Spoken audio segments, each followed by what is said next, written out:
Hi! Welcome to the Improv to Go podcast. My name's Ron Parker. Our guest today, I've known for, man, you can count it in decades now. Yeah, are we 2 decades in? It's got to be close. Yeah. Mike Bobbitt is my friend, a comedian, my guest today. I don't know, any other descriptors I'm leaving out? Swell, fantastic human being. Average looking guy. Average looking guy. We were just discussing that before we started the podcast. You said you've got a social event where you're going gallivanting around town with some folks who you consider far better looking than yourself, and Oh yeah, social anxiety ensues, I suppose. Yeah. So we met when I was doing radio, when I was working in radio. You would know me as just Parker. I did. Parker, Yeah. I don't think it was until social media that I had a first name. name. That Parker was just a nickname. Sure. Yeah. I was working. Was it when I was in Fort Wayne that we met? I think. Yeah. With my old buddy Turner Watson, who I'm going to have on this show at some point in time as well. Oh yeah. He listens. I know he's listening to the podcast. He messages me every once in a while. Well, he's going to listen to this one when he sees my name. He better. Yeah. He damn well better. Should we say something about hockey just so he doesn't feel alienated? That's the only way you'll get his attention, like 100% dedicated, is if you mention something. Turner, puck off. He will love that, I guarantee. So we'll do like a little interview kind of thing in the middle, but we usually start doing a kind of a warm-up game. You have actually done, we were talking a little bit, we had lunch before this, we were talking a little bit before, you've done improv, like you did some like Second City classes and stuff. Yeah, but 25 years ago. It doesn't matter. Yeah. It's still in there, man. It's still in your head somewhere, I would imagine. So we are going to do a warm-up game. You only need one warm-up game and you'll be right back in it. I promise you. But I listen to the podcast a lot. Oh, that counts. So, you're basically good to go. The warm-up we're going to do today is sales pitch, inventions, profit, money, coaching, sales pitch. Here's how sales pitch works. It is commonly referred to in the improv world. You'll usually hear it called three-headed expert. There's only 2 of us here at the moment, but it's basically in the premise I have, we're selling something kind of Shark Tank style to investors. Your Mark Cuban, your Marty Supreme, Mr. Wonderful, whoever. And you are doing it. We're doing it as a team, one word at a time. So I will give us a prompt of what type or what category the item that we're trying to hawk is, and then we pitch it one word at a time, back and forth, and I'll get my prompt generator thing rolling here. Woefully underprepared. That's why I do improv. I feel like on camera, like any shot of me, I'm going to have my mouth hanging open because I didn't realize you do everything live, real time. Oh, you thought I was going to like edit stuff together? Yeah, I thought you were editing everything together, but like you can tell that you're a radio pro because you're like, I'm one take, man, Sinatra style. Yeah. We don't go back and edit and multiple takes. Nah. That's for beginners. That's beginner stuff. The prompt that we are going to have today is frightened. So whatever we are selling, pitching, has something to do with the act of becoming or being frightened. And I will count us in, and I'll start with the first word, and then we'll go back and forth. So we'll go 3, 2, 1. So this is a product that you will never believe. It scares your pants off and then makes you pee someone else's pants. Check your pants at this establishments now. Okay, so that's I like that it's it makes you pee your pants and then I think you need someone else's pants eventually is how that one works.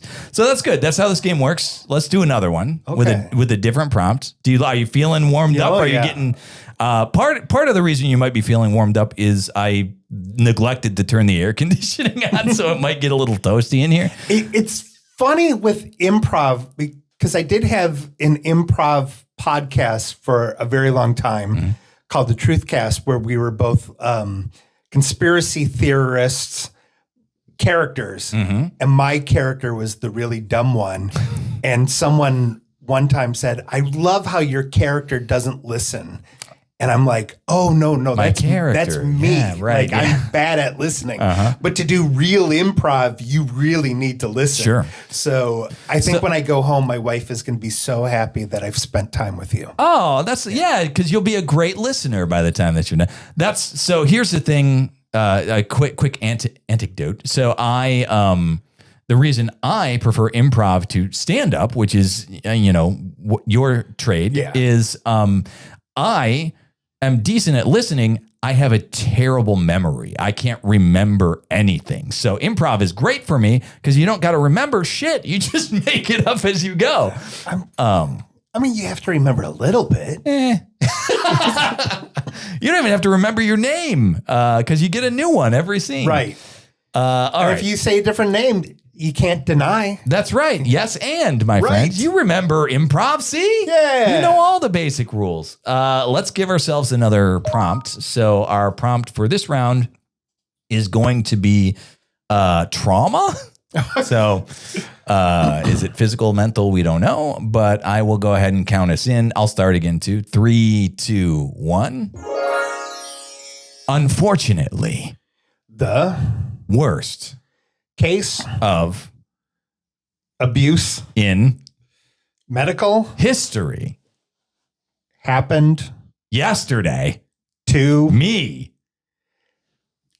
I'm so bloody that I have lost all consciousness, but somehow I'm still talking to you.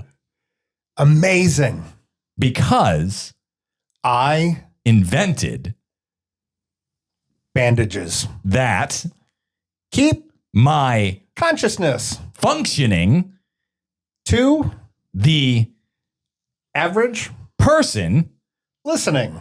So goodbye. I like that as an ending. It reminds me, it's reminiscent of my friend Travis I had in here, and we were doing this game, and every one that we did, he ended with sorry. And that's how they all ended. And it always worked out.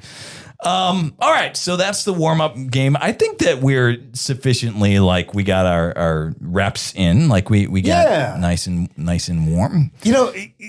The conversation we had beforehand about me possibly going to the movies with two incredibly handsome gentlemen tomorrow, it also makes me hyper aware. I texted you this, hearing your voice in headphones at home when I'm working and my wife is working. I'm always like, man, I forgot how sexy Parker's voice is. Well, thank you. I appreciate that. Hearing my voice opposite of yours, where it's you just have this grisly, manly voice, and I sound like Winnie the Pooh gargling on Ritz crackers. So this is a fun, thank you, I guess, and interesting visualization, but I'm not wearing pants. Right. Yeah, no, obviously not.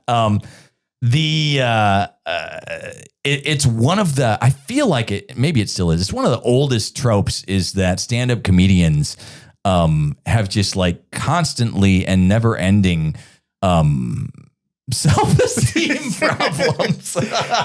Ding, ding, ding, ding, ding.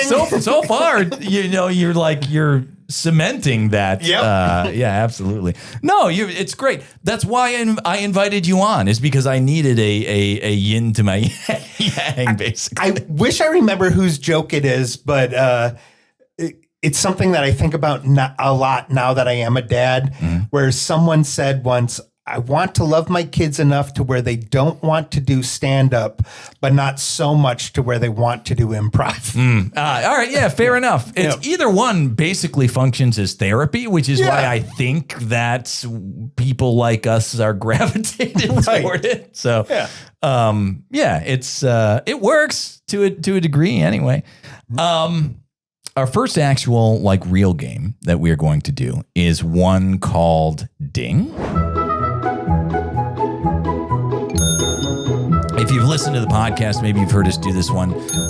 It's also a relatively prolific just improv game in general. So maybe you've seen it elsewhere, but it is sometimes called New Choice is what people will refer to it as. And it is, we do a scene and then I guess you're the only person that can get dinged because we're doing it just with the two of us. When you hear the bell, whatever you had just said gets erased and you have to come up with something new. And I can ding you multiple times. Like if we were doing a scene and you said, that's crazy, ding. That's fantastic, ding. I don't understand what that is at all. And then no more ding and we have to proceed with the scene, basically is how that would go. I will, again, generate us a prompt for this. I always give people a choice, and then they're like, I don't know. Do you want to do a location, a relationship, a word? Let's do a relationship. Relationship is going to be philosopher and apprentice. Ooh. That's a fun one. Yeah. I like that one. All right. So, again, prompt is philosopher and apprentice. The game is called Ding. I will count us in 3, 2, 1. Why? That is the question, isn't it? It's a question. How? Oh, that's another question. Yes. When? Where? How deep? How deep? Yes. Fathomless, I have to imagine, is the answer, no matter what we're talking about, whether it's mental capacity, whether it's human suffering. No, I meant that hole. Oh, it's about 5 feet deep. Yes, it's about 5 feet. I can fathom that easily. Yeah. Why do you think this hole is there, student? Oh, for the other student that flunked? For our dirty togas? For dumping our fecal waste? Correct. That's right.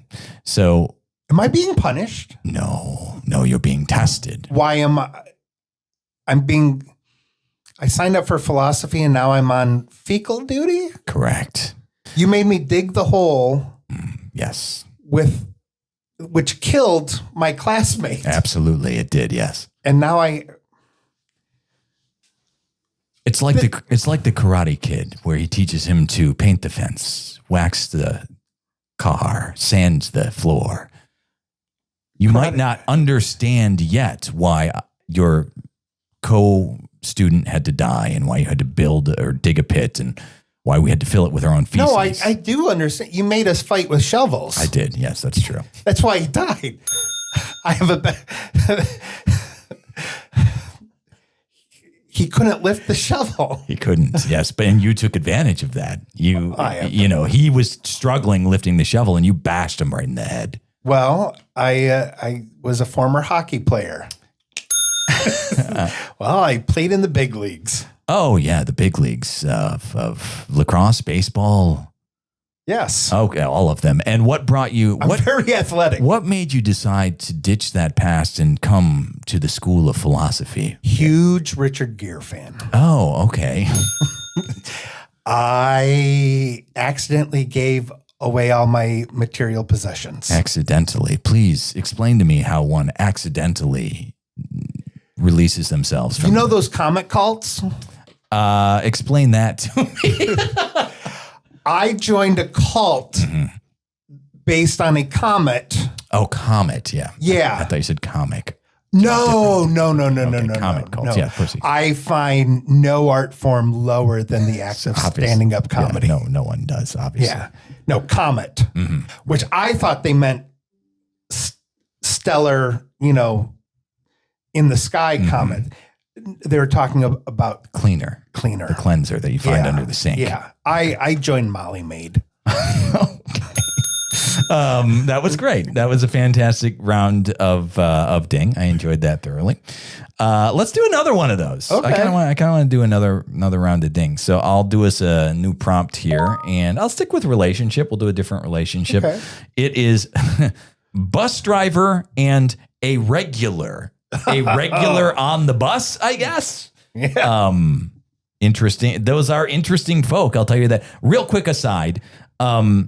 Both of us lived in Los Angeles at different times, not concurrently. But one of the statements that is most people when I was living there would tell you is you don't want to ride the bus in Los Angeles because Did you ever? I never did because everyone who lived there told me not to. Right. Yeah.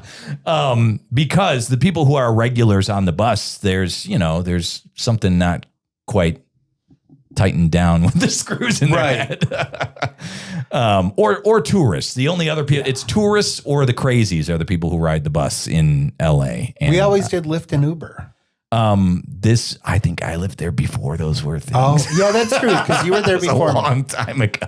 One time, my writing partner and I were at Meltdown Comics and we got a Lyft and the driver went past us and then stopped and we got in and he's like, oh, you're probably wondering why I drove past you. And we're like, no, we figured just, he's like, I just wanted to make sure you guys were white.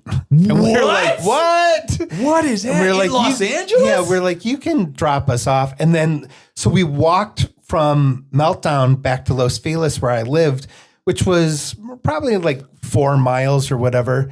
And the whole time, luckily going over our pitch that we had the next day at like Cartoon Network, but also wondering what is it about us that made that driver think it was cool for him to be like, right.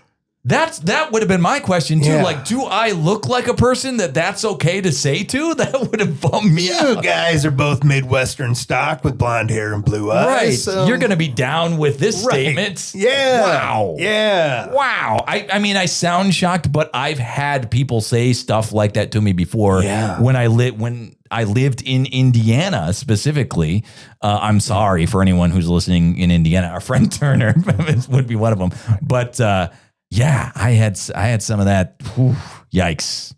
Anyway, what were you pitching at Cartoon Network, by the way? Well, my writing partner, who coincidentally is from Indiana, Sorry. and lives there now, DJ Dangler.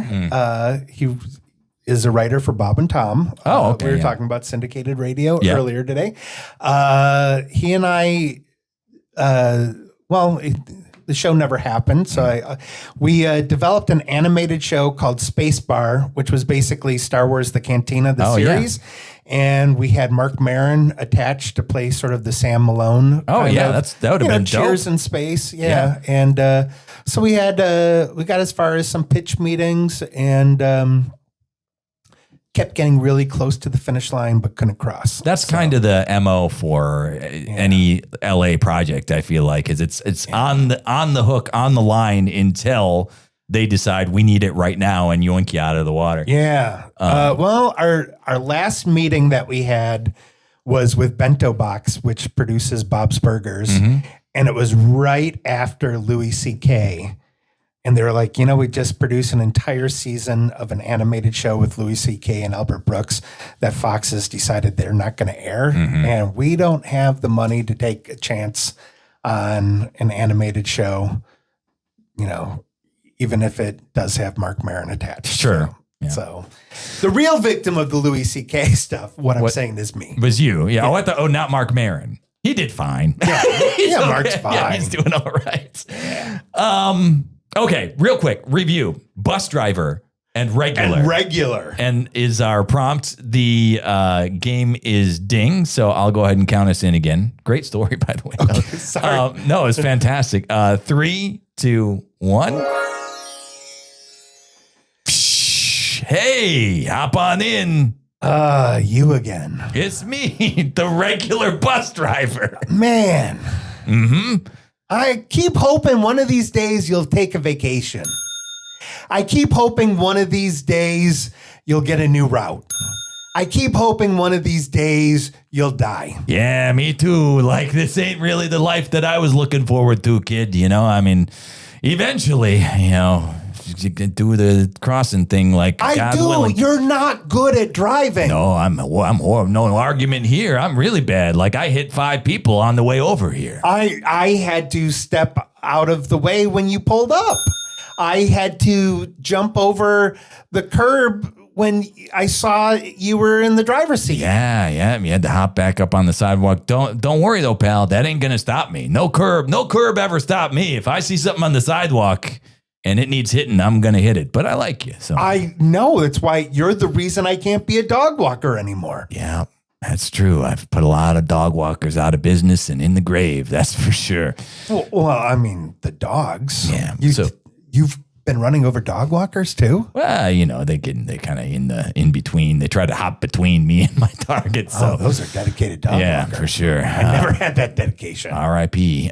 So where are you going? A regular stop. Oh, all right. I don't know why I asked, because that's not how buses work. They're not like taxis. You're going where I'm going. But you're not really a rule follower. That's true. You know what? Take me home. You know what? Let's go to the movies. Yeah, all right. What do you want to see? Speed. Oh, that's one of my favorites. You know, for a while, I was working on getting a bomb on this bus. It didn't work out. Turns out, I don't know how explosives work. Oh, I thought for sure you wouldn't like the movie Speed, because I thought it might be like if you worked in radio and you couldn't watch WKRP in Cincinnati because it didn't work like radio really works or something. But you still like the movie Speed. Oh, I love it. It's great. It gave me some great ideas, floating around in my head. What other ideas? Well, let's see. There was one that was put the bomb on the bus and tie it to the speed limit, so I had to go super fast. Ding. There was the other one that was... I thought that I could maybe tie off the steering wheel and then like hop underneath on that little access panel and slide like you're sledding, on a rope. Wait, like while you thought, how are you going to keep the gas pedal going? In the movie, I think he jams something under it. I don't 100% recall. I think he jams something on the gas pedal and then he ties up like a pulley system so he can pull the steering wheel. And then I think we need to revisit Speed. You're not remembering the details. Let's find Blockbuster Video. All right. Yeah. There's one left in the entire United States. Let's go there. Well, I saw a documentary called Back to the Future. I thought all you had to do is drive 88 miles per hour and we could get there. I saw a documentary called Hot Tub Time Machine, and I thought you and I just needed to get wrinkly. We do need to get wrinkly. That's right. I would like to sit in a hot tub with you. All right, me too. Let's do that, and then we'll go time travel and watch the movie Speed together. After going to a Blockbuster Video. That's right. That was a great one. I enjoyed it thoroughly. I feel like they really connected. Like they didn't like each other at the beginning. Yeah, they made it work. Yeah. Yep, they made it work. Frenemies. So fun, again, another fun aside here.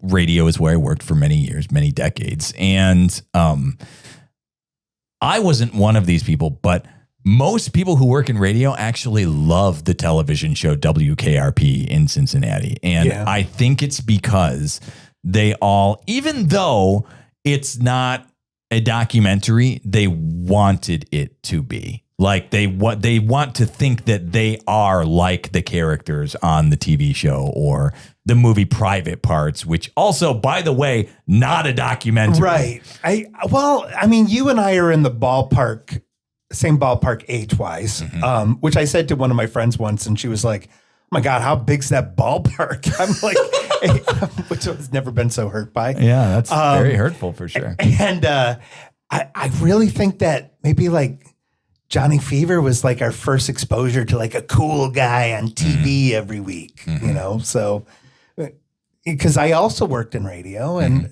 maybe that's what made us both fall in love with radio. Yeah, maybe. Could be. Yeah. So we've got the interview portion now is what we're up to. I had to check my notes. Yeah. So you've got a actual D20 in front of you. We were just talking about you have you play in a D&D. I did. I played last game. night. Yeah. What's your character? We're playing this new thing where you play as like woodland creatures. Interesting. So I'm playing, but I haven't bought the book.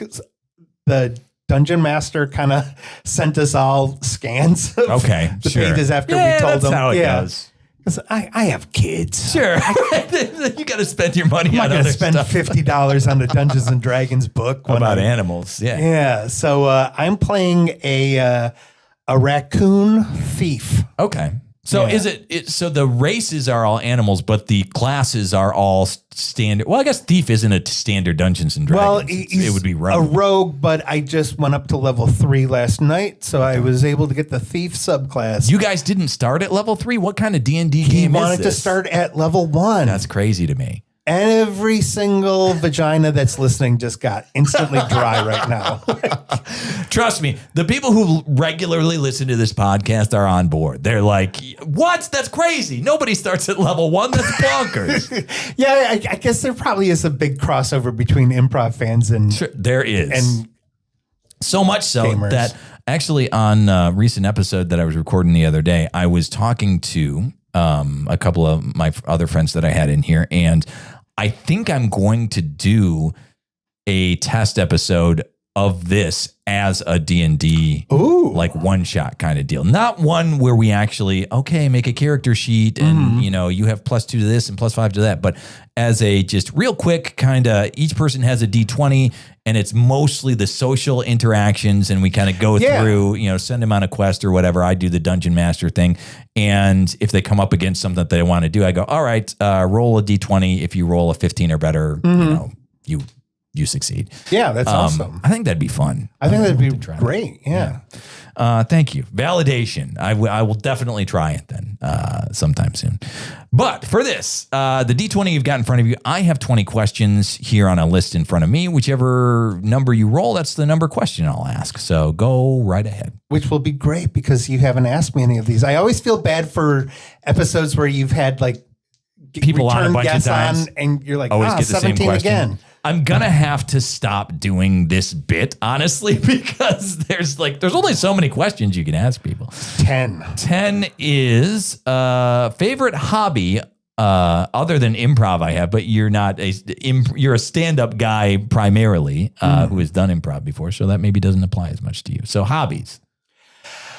It's kind of tangentially related to Dungeons and Dragons, but both of my parents have died, and I've been doing things to kind of connect to my parents' memories. And my dad used to paint miniatures. Oh yeah. So I have been painting miniatures as sort of my midday thing to do to kind of relax. I set the alarm for 30 minutes and I just allow myself 30 minutes to paint and not think about anything. I know a lot of people who do that and find it very relaxing, very cathartic. It is not something I could ever do because I'm a creative, but I'm not an artistic creative. So I'm not very good at like drawing, painting, sculpting, anything like that. I picked up guitar too. Like I've never been musical at all.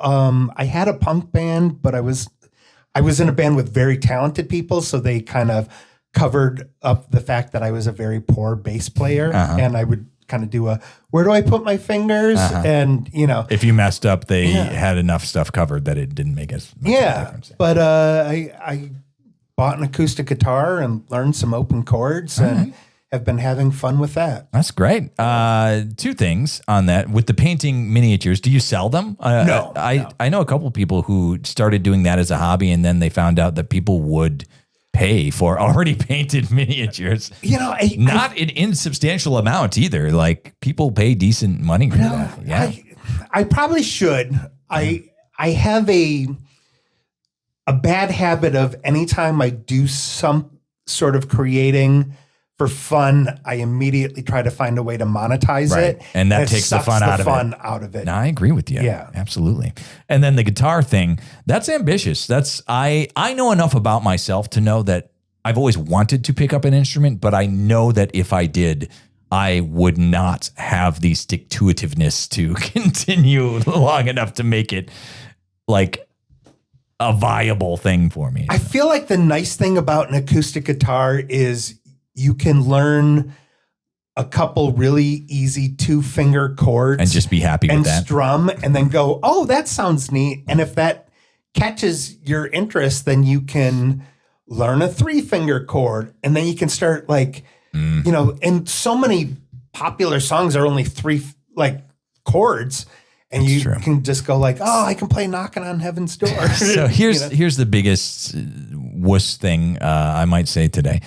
I don't like physical pain of any caliber. And I feel like playing the guitar, like they tell you, oh, you got to build up your calluses and stuff because your fingers are going to start hurting. And like just that small amount of discomfort and pain is enough to dissuade me from picking up something like that. Yeah. When I started using my pinky more, I was like, oh, I had, ow. Owie. That's not supposed to hurt. Yeah. My kids are always like, oh, what's wrong? And I was like, I know, isn't it cool? And they're like, no. No, it's not. It's gross. Roll another one. Let's see what else you got. 8. Okay, if it was 10 again, and we had just described the fact that it's best that you're in here because you haven't done any of them. 8 is, where is the most interesting place you have traveled? We were just talking about living in Los Angeles. Yeah, well, and we were also both talking about this. I was telling you how I regret not having gone to Tokyo. So that's right. You were on a USO tour. I did a USO tour. I got to go to Korea and Japan. And I know because you told me that Tokyo was your favorite place to visit. It is otherworldly. Mm-hmm. And that was just amazing.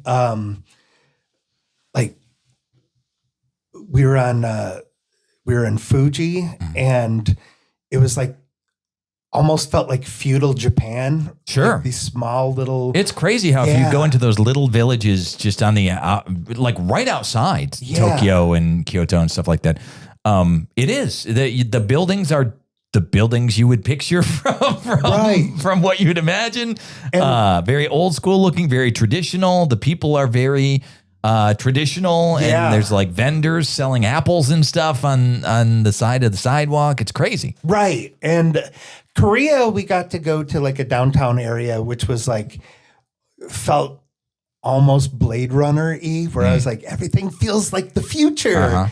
Uh-huh. And then we did Okinawa, which I don't know if this is true or not, but someone had told us that there were more Americans living on Okinawa than there were Japanese people. Interesting. From the bases, World War II kind of days. Yeah. And so that largely felt like being in any, that felt like here, except for every now and then you would see something, really bizarre, or not bizarre, that's so dismissive, but you would see something that was definitely very Japanese that would kind of remind me like, oh, this is neat. Like went to a sushi restaurant that had like the train track, with all the different, kind of sushi. Yeah, sushi comes to you and you just pick it right off the thing. Yeah, it was absolutely amazing. I loved being in Asia. Anybody, if you get it, I would like to go to Korea still. But yeah, Japan that's my all-time favorite. Would go back 1,000 times. It is so different from here, which is what makes it so interesting and great of a trip. Is everything you see is just fascinating. It's so weird to me that you were telling me that you really want to go to North Korea. What's up with that? Not North Korea. You kept saying that you really like their ideals. No, not that. I might have a hard time coming back if that were the case. They'd put me in a pink dress and put me on the news. Yeah, you were saying that was like a thing that you wanted to happen? No, not that. Not that. Is that why you left LA? Is because your acting wasn't up to snuff? Roll another question there. 2.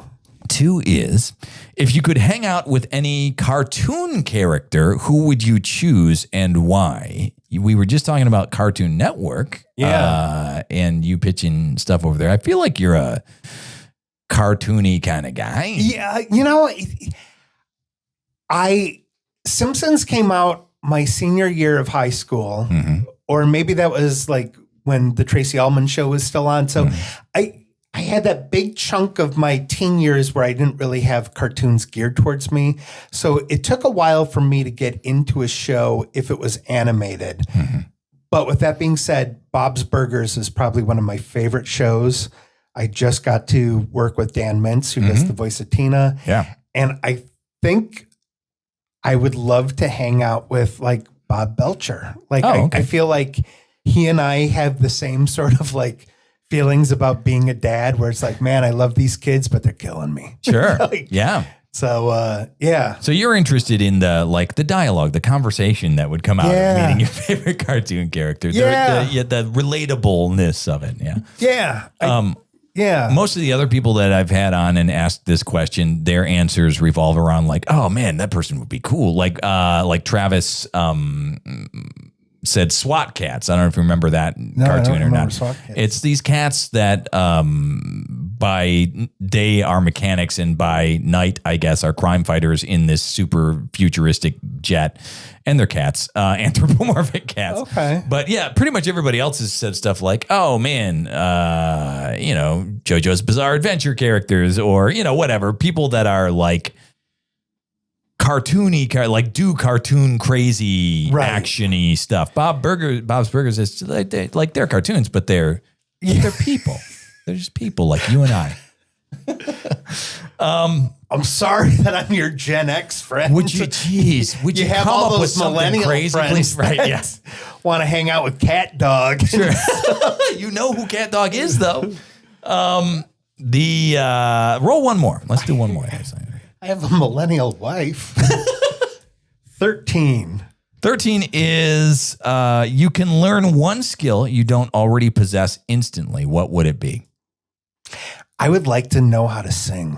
Okay, to go with your newfound guitar prowess. I have zero ear for music. I think I'm tone deaf. Do you like karaoke? Like, do you go to and do karaoke ever? When I drank, I would do karaoke, but I don't really drink anymore. Same. And I wish I could carry a tune. I think that I would probably get the same feeling I get from playing guitar, where I'm like, ooh, I'm making something that sounds pretty. But Sure. like, I can kind of tell now when my guitar is out of tune, but I can't tell if something's like too high or too low. Like, I got you. If you play two notes together. So I really wish I had an ear for music. I love karaoke, and I have never taken any singing lessons or anything, so I'm not like a singer, but I like to consider myself good enough that, not so good that you're like, oh, wow, I enjoy this thoroughly, but good enough that it's not like, wow, please stop singing now. What are your karaoke jams? I honestly try to do as many different ones as I can. Like I'll do Winner Takes It All by ABBA from the Mamma Mia soundtrack. I'll do, Guns N' Roses something. I'll do Madonna songs. I'll do Clarence Carter, Strokin'. Clarence Carter just died the other day, unfortunately. But Strokin's a staple of mine. George Thorogood songs. I kind of go all over the board. Okay. Yeah.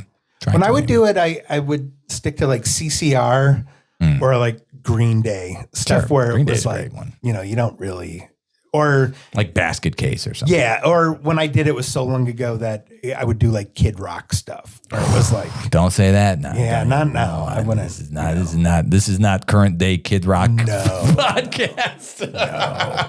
No. All right. Well, let's go into another game. This next one, I need to find the intro for real quick, is called Sound Effects Theater. And now it's time for Sound Effects Theater. I know you said you've heard a couple episodes. Is this a game that you're familiar with? I am. Okay, so Sound Effects Theater is one of us tells a story. The other person provides the sound effects as they tell the story. So I will give you the option. Do you want to? We might switch. I don't know. I'm looking at. We might do both. But do you want to do telling the story first, or do you want to do the sound effects first? I'll tell a story You first. do a storyteller? All right, cool. Most people pick sound effects first, which I find I don't know why. I don't understand. Maybe I can ask you, like, what's your thought process when I ask you which you want to do first? Does one seem easier than the other? My mouth is dry right now, Okay. and I didn't offer you anything to drink, by the way. I wouldn't want to whiff on sound effects. Okay, all right, fair enough. That's a good reason. I'm playing Star Wars with my kid. Do you think I can't do a lightsaber or a blaster or an explosion? Oh, no. You probably got that stuff on lock, I would imagine. yeah. Let's do a prompt for you. So the prompt is going to be billiard room.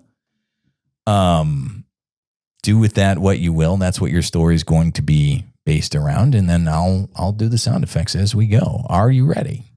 Okay. 3, 2, 1. Okay, Your Honor, let me tell you what happened exactly. Did you need to hit your gavel for? Gavel. Did I? You have a. I know it's April 1st, but you have a joke gavel? Like, I'm in your courtroom for assault and battery. And I mean, I can't do jail time. And here I have these handcuffs. Ka-ching. And, which I don't even understand because I'm not the defendant here. Why I'm in handcuffs makes zero sense to me. I was at the billiards hall. Yep. I walked in. A woman with a higher voice than that bumped into me and spilled her drinks on me. There were ice cubes everywhere. And I went to the bar and I sat down on the very squeaky chair.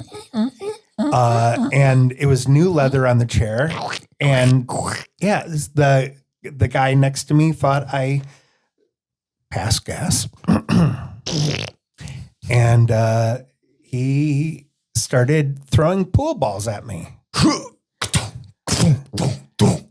And I was like, this is ironic because I don't know why he had inflatable pool balls while we were in a billiards hall. But then he blew up another one and a second one and a third really small one. And then he just started pelting me with them again. And then he tied one off to his belt like a tether ball. And his corduroy pants fell down.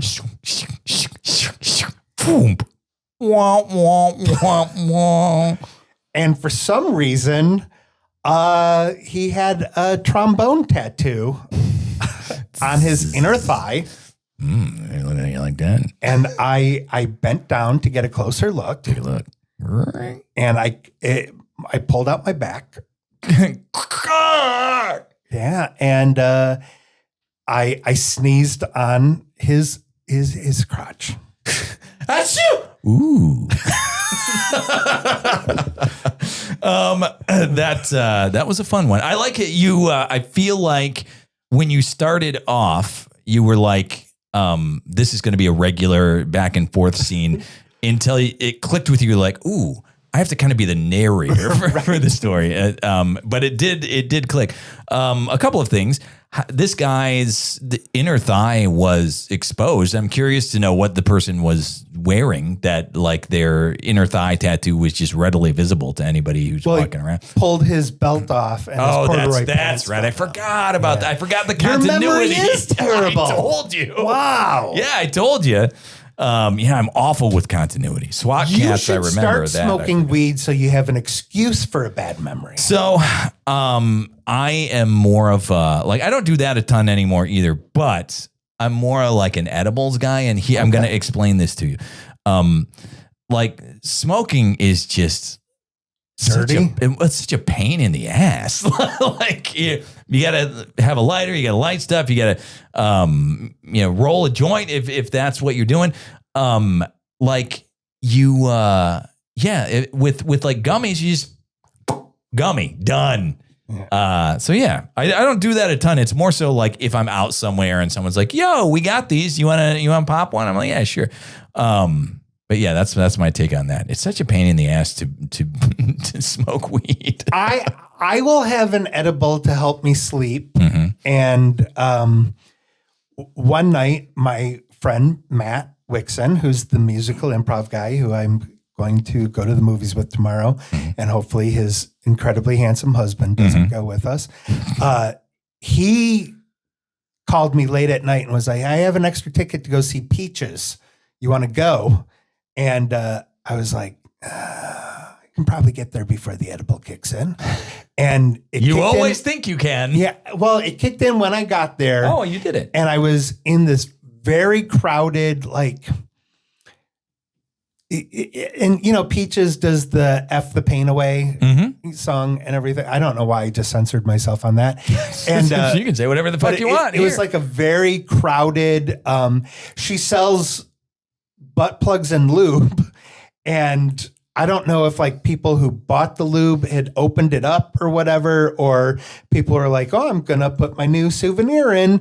But like, new souvenir. By the time she started performing, all I could smell was lube. And then that artificial bass sound was just making me sick. And I was like, there's so many people around me. And I was like, this is not a good way for me to enjoy a show. All right. I mean, to each their own, I suppose. Some people would think that's a fantastic way to I know. And he kept like apologizing to my wife, like, you know, Mike's going to see stuff that it was like a very tame version of a Guar show. And I forgot you're a big Guar fan. Yeah, I used to go on the road with those guys a lot and help them with video production stuff and, you know, their fan or their newsletter type thing. And so, yeah, I was like seeing two gender neutral backup dancers dressed as vaginas is really nothing new because these vaginas are not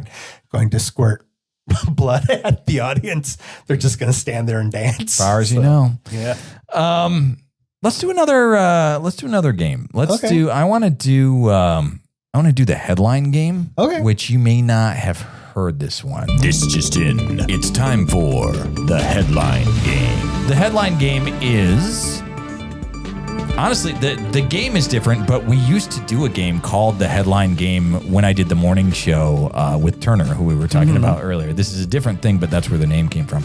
So the headline game is I've got like real radio kind of news stories. They're real news stories that are like the weird and odd news. Yeah. And I will kind of read through a couple of the headlines. We'll discuss a little bit, and then you can choose one of the headlines that we go through, and we'll do like a scene based on it. Okay. Is how that will work. So I'll start by reading you a couple that I've got pulled up here. This is just from the AP oddities and weird news. First one I've got is tractor. Oh, this is a Michigan-based one. Tractors, ATVs, and golf carts. Oh my! Michigan seniors arrive at school in style on Tractor Day.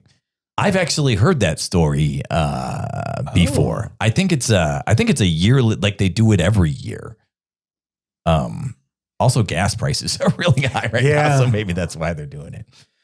Let's see. I have an electric lawnmower, by the way. Do you drive it places other than mowing your lawn? Listen, I know I'm not in great shape, but I don't have a riding. You have a push. Okay, all right, I got you. I guess I should have picked that up when you said electric. Do they have electric riding lawnmowers? I guess they would have to.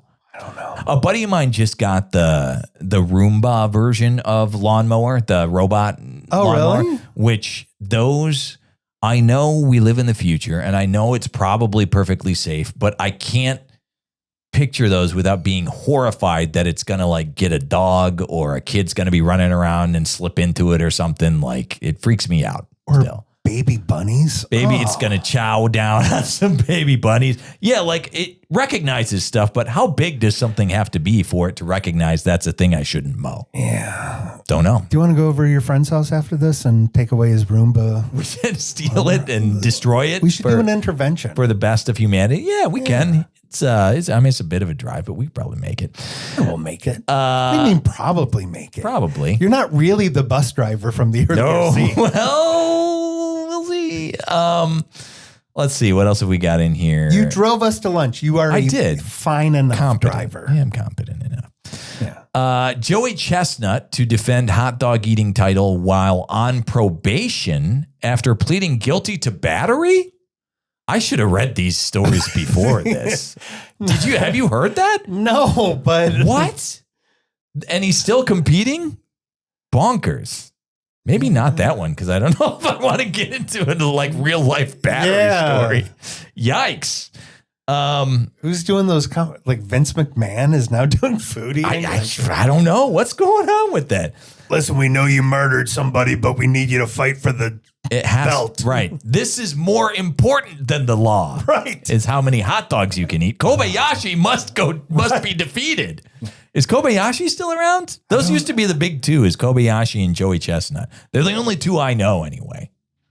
Do you know of any other competitive eaters? Just Lard-Ass Hogan from the movie Stand By Me. Oh yeah, that's right. Yeah. Where they puke. Yeah. All right. Yeah.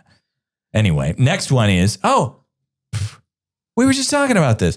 A real WKRP radio comes to Cincinnati decades after the sitcom about a fictional station. We were just talking about WKRP in Cincinnati. I feel like we should probably do that one, right? Yeah, we could. Let me see if there's anything else. Chonkers the Sea Lion draws crowd at San Francisco's Pier 39. Let's see. French teen charged in Singapore over a vending machine straw licking video. There's a lot going on in that one. Yeah, I don't know.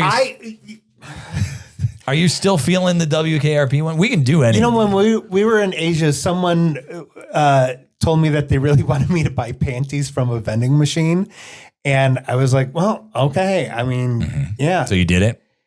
It was just panties for a cell phone. Sure. Wait, what do you mean for a cell phone? Like a little. Oh, like you put them on the cell phone? They weren't like adult panties you can buy out of a vending machine. I'm a little disappointed that you said that in such a disappointed tone, like you had really hoped for. Listen, I came away from Japan with a need to buy a bidet because oh man, it's so great. Am I right? Yeah, they're amazing. Every toilet there is has a bidet. Well, by the time we went to, because I kept telling every guide we had, I really want to use a bidet. And it was finally in Okinawa, and we had to look all over the place because it was so Americanized. And we finally found one, and it was amazing. Yeah, the hotel I stayed in, bidet in there. Every place I went, honestly, and it's nearly impossible to go back to not having one. I did. You can buy them for relatively cheap, I think. To install at home. We have two, but we took them out of the kids' bathroom because we didn't want the kids to turn it into a squirt gun or worse, a drinking fountain. Oh God. All right. Well, which one do you want to do? Do you want to stick with the WKRP one? Did any of the other ones sound more appealing than that? I am known for my very flawed accent work, so I think we need to do French teen. Of course, arrested for straw licking. Well, here's the thing, though. There's so many things at play. It's French teen, but they were in Singapore, and there's a vending machine where there was a straw licking incident, and there's video of this. So yeah, we'll do that one, obviously. Listen, I have a family to support, and I'm not going to do a Singapore accent. If one of us is getting canceled, it's going to be you. Just about to say, if you choose an accent, do the French one. Oh, I'm doing the French one. That's for you to do. I will figure out a way to not be the Singapore accent, but we will go ahead and count that one in then. So we'll go 3, 2, 1. Zut alors, pardon-moi. So, you're French. Oui. You think that's going to get you out of these charges? Oui. Listen, here in the court of Singapore, where I immigrated to from America and am now a judge, we don't stand idly by why our sacre bleu French friends come into Singapore. Americans are fine, but French people coming in and just licking our straws. So first explain to me, why were you licking all of the straws? Is part of French culture. Is French culture to lick straws? Oui, very much so. You've never been to Paris? I have never once been to Paris or Paris or any place like that.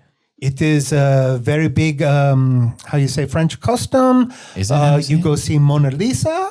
Oh, okay. Which I believe is in the Louvre. It is, I think. I'm very sure. Right. Do you lick the Mona Lisa, though? No. You wouldn't do that. No. All right, so why straws, then? After you see La Mona Lisa, as we call her in lame... Oui. See. Pardon-moi. You go to a vending machine. Mm-hmm. Lay vending machine. Get la gumball. Oh, okay. By the way, I'm not going to be too strict on your conjugation. This is not a conjugation court. It's more of a court of law. Merde. That one I know. Pardon-moi. Did not mean to use such offensive language. Right. Yeah, you're in court. Could you please keep it together? And then with the gumball, you put the gumball in your mouth, and then you get the straw, and then you use the straw that you get from the vending machine, and you try to suck out cell phone panties. Oh, okay. Wow. There's a lot happening there, which I guess I shouldn't be surprised by. You should come to France sometime. Do you guys have like fries there, or do you have frites? Oh, you call them frites there? Oui. All right. Wow. Cannes Film Festival. You know a lot of base level French stuff, as it turns out. My friend from France. You know what? I tell you what. If you take me on a trip to France and agree to, this is highly irregular for a court, but if you take me with you on a trip to France and agree to be my tour guide and show me these things, I will let you off with a warning.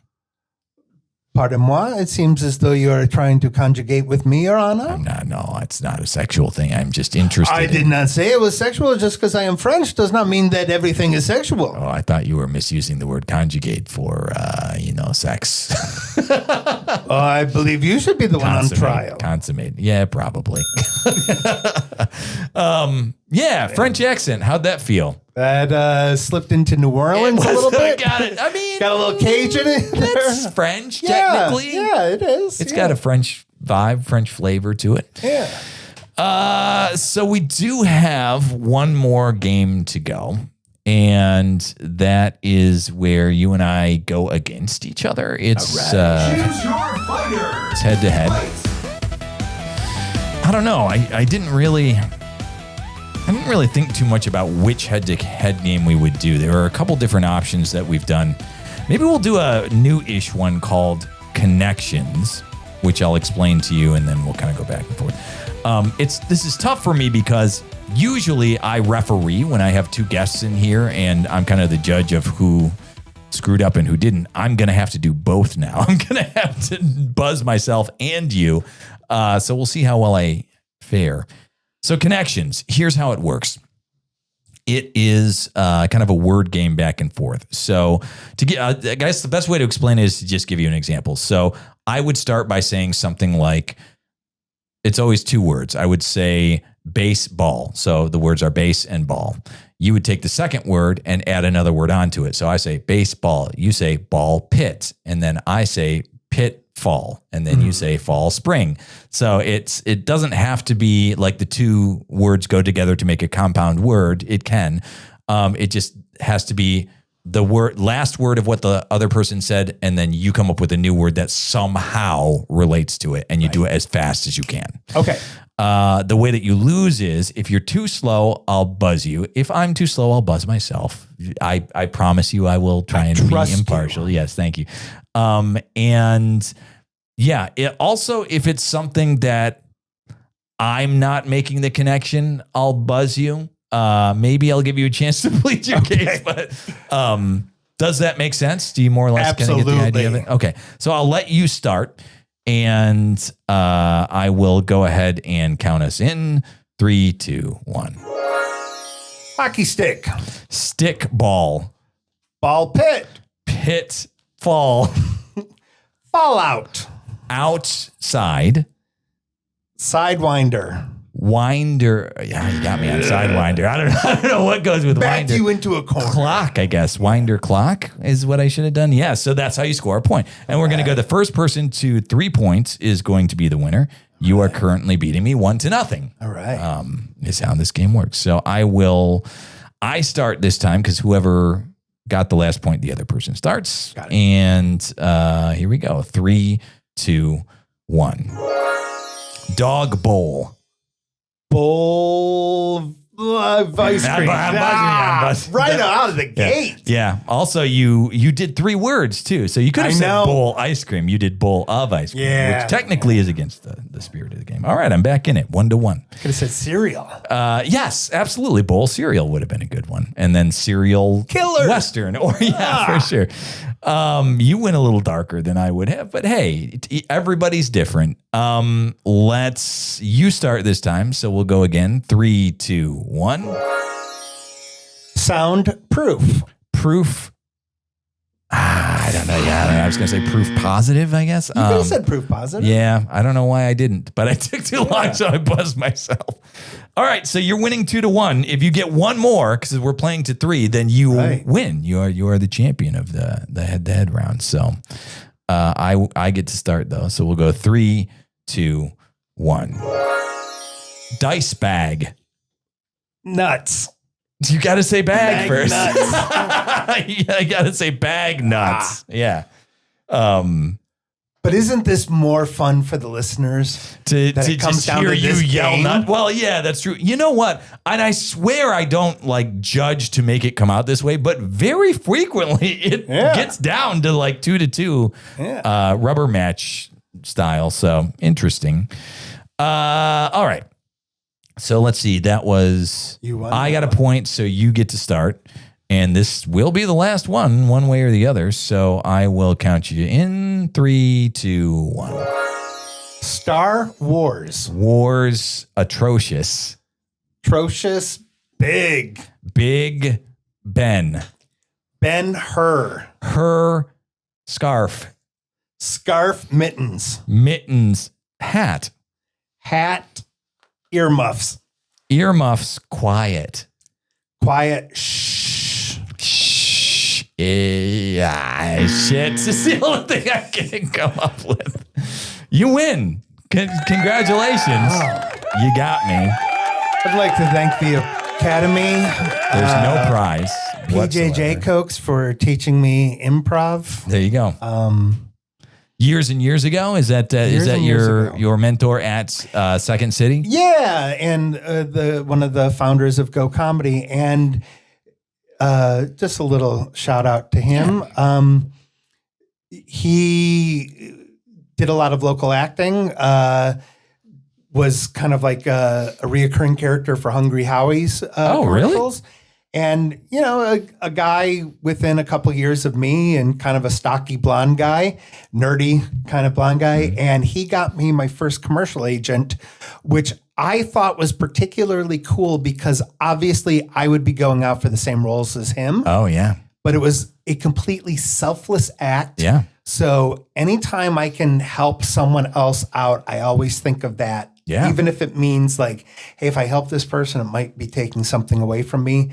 Because that's not a thing that even crosses my you're not a mind. shut the door behind you kind of guy, which is great. Yeah. So not only my improv teacher, but taught me a valuable life lesson as well, too. It's a great lesson to have. I try to be that person too. I don't know that I always come through on it, but when I'm conscious of it, I try to be that person that like pulls people up with me instead of like, you know, I'm going to be, I'll probably be 54 by the time this episode drops because I'm turning 54 very soon. I thought you were a little younger than that, and that was a dig on how long it takes me to get episodes out.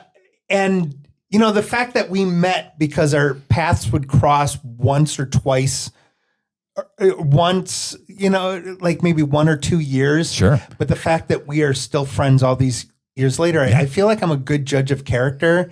And, I do think you are a legitimately good, kind, generous, and just decent human being. So, I appreciate that. I'm going to invite you back more often. I'm very happy that we're friends. Yeah, me too. Because, when you said you were interested in coming in and doing an episode, I would shot me to the moon, man. Love it. Love that you came over to visit. Love that you sat down and did an episode. I really just wanted to get away from the fucking family. Love that we're friends, and I love that you had an opportunity to get out of the house. So please come back. You are welcome literally anytime. Whenever you're in town, let me know. If you're not going to be in town, come on into town anyway. I can probably, honestly, I think I can set this shit up to do it remote. If you ever wanted to do you don't have to come all the way here to do another episode. My writing partner, DJ, announces wrestling in Lansing. So I do like coming out to Lansing. All right, great. Well, next time you're around, please do let me know. Everybody else, thanks for listening, watching. If you're on YouTube, and you can find us pretty much everywhere that stuff streams. If we're on Spotify and Apple and Amazon and iHeart and all that stuff. I don't approve of all those platforms, but we're on them. And the socials, we're on TikTok and Instagram and Facebook and all that stuff as well. So thanks to everybody, and we will check you out next time. Thanks, and talk to you later. Bye-bye.